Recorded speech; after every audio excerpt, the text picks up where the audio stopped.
Hey guys, I have a short book haul for you. I had no money whatsoever this week, really. It's all gone on bills, so with the little money that I did have, I picked up some books. Most of the charity shop books, anyway.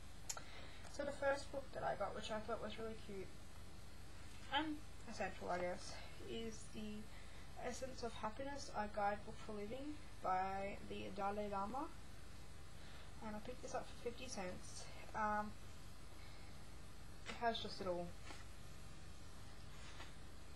things like the purpose of life, human warmth and compassion, transforming suffering, overcoming obstacles, and on living a spiritual life. So I thought this would be cute to have actually in my bedside drawer, and maybe read when I feel a little low or need an inspiration or just some guidance. That's cute. Then the next book I picked up, which is actually in pretty good condition, is Bookends by Jane Green.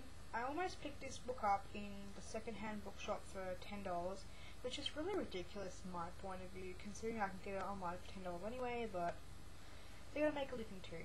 But I'm not too fond of the cover. Not really an orange fan, but I picked this up for $1. And as you can see, it's like got a little bit of scuffing and stuff, but I don't think it's been handled that much. And yeah, so I read it back. It says, total opposites, always together and both unlucky in love. Kath is scatty, messy and emotionally closed, and Cy is impossibly tidy, bitchy and desperate for a man of his own. They live near each other in West Hampstead, close to their other friends Josh and Lucy, married with a devil-spawned child called Max. When Portia steps back into their lives, beautiful Portia, the undisputed queen of their group at university from whom they've grown apart, her reappearance sets off a chain of events that tests Kath and her friends to the limit. Does Portia have a hidden agenda, or is it just that she's looking for happy endings all around? Bookends, a novel about friendship, trust and real life. This is one 30-something who won't be left on the shelf. So, you know, the font's fairly decent. But I really am starting to get into the more thicker books. I mean, it's not that thick. Actually, yes it is. It's almost 400 pages. But I really want to get stuck into some of these too.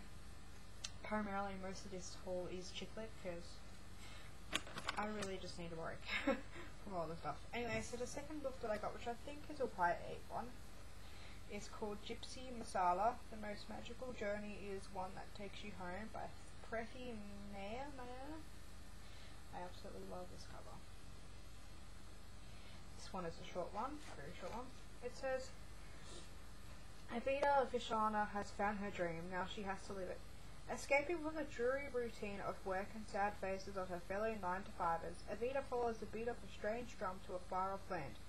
There she finds not just the fabulously moustached Josie Del Rey, king of the taxi drivers, and the mysterious Gypsy, but the source of her own obsession and a dream she can make her own. But when Avita comes home to London declaring her new direction in her life, her family are thrown into turmoil.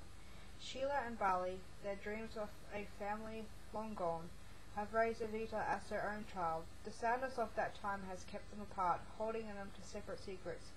They have rejected the possibility of living their lives they truly wanted. But now Avita has her dream, she must make it real, and that's the hardest thing of all. Probably made that a little bit confusing, but sweetness! Isn't it just so pretty? I could look at this cover all day. It looks like such a good summer read. I think I might read it during summer, sorry. My nails are hard. So the next book I got, which I thought my partner might like as well, is called The Grande Complication by Alan Kurzweil. I love the cover. It's got a book on it. Gotta love covers with books on it. And this one says, Alexander Short is a stylish young reference librarian. With his job in jeopardy and his marriage coming apart, Alexander meets the improbably named Henry James Jensen III, a book lover who hires a librarian for some after-hour research. His task? To complete a cabinet of curiosities chronicling the lives of a mysterious 18th century inventor. But as the investigation heats up, Alexander realizes that there are more secrets lurking in Jensen's cloistered world than those found inside his elegant Manhattan townhouse. So it's like a sort of like a crime sort of one. The font's pretty decent too.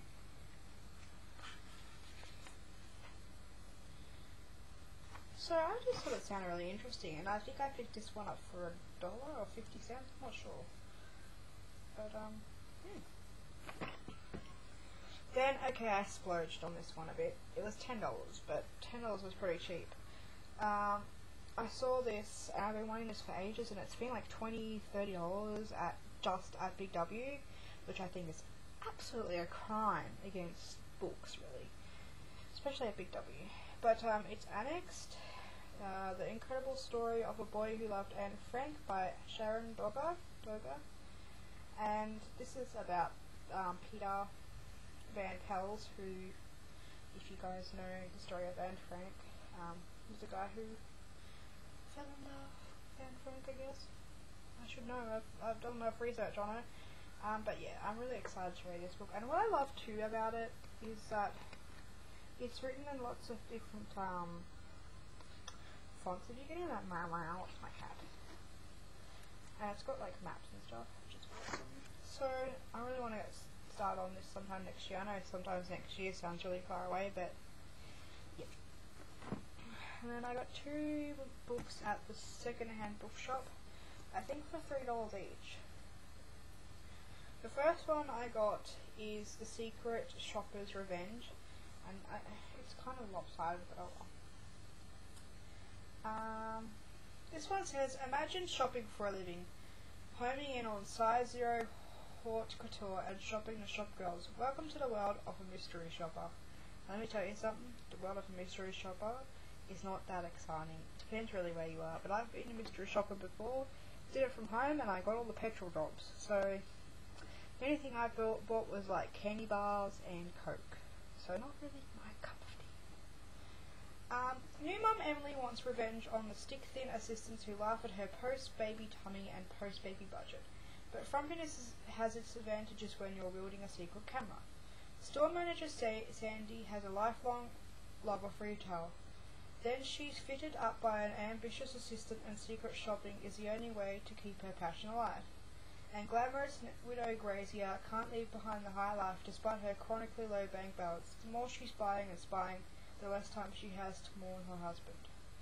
They're Charlie's shopping angels, controlled by a mysterious figure who sends them assignments from heaven and the occasional one from hell.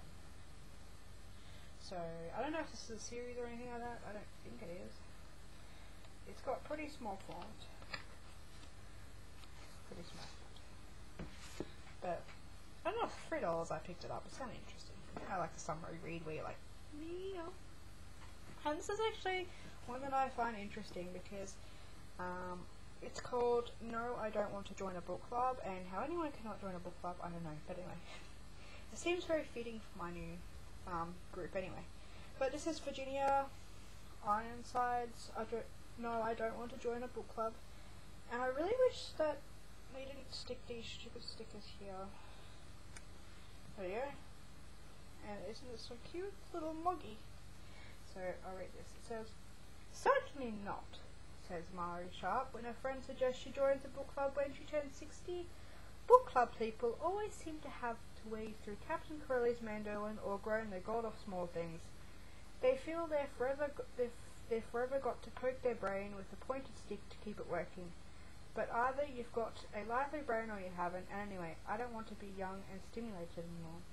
Those old ladies who spend their lives bicycling across Mongolia at 80 and paragliding at 90 aren't brilliant specimens of old age. No, they're just tragic failures who haven't come to the terms of aging. I want to start doing old things, not young things. Too young to get whisked away by Stana stairlift, or to enjoy the luxury of a walk-in bath, but not so much that she doesn't enjoy comfortable shoes. Mary is all the same getting on in the years, and she's thrilled about it. She's a bit preoccupied about whether to give up sex. Ouch, ouch, ouch. But there are compensations like falling in love all over again, but this time with her baby grandson, Jean. Kermondonji are cute, touchy, and funny. This diary is what happens when grumpy old women meet Bridget Jones. that's a mouthful of a blurb. But when I read that, I kind of thought, this is excellent.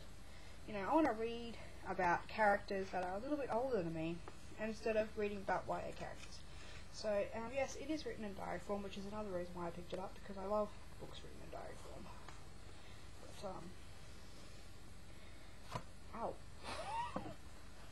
Evil Walk just slapped me.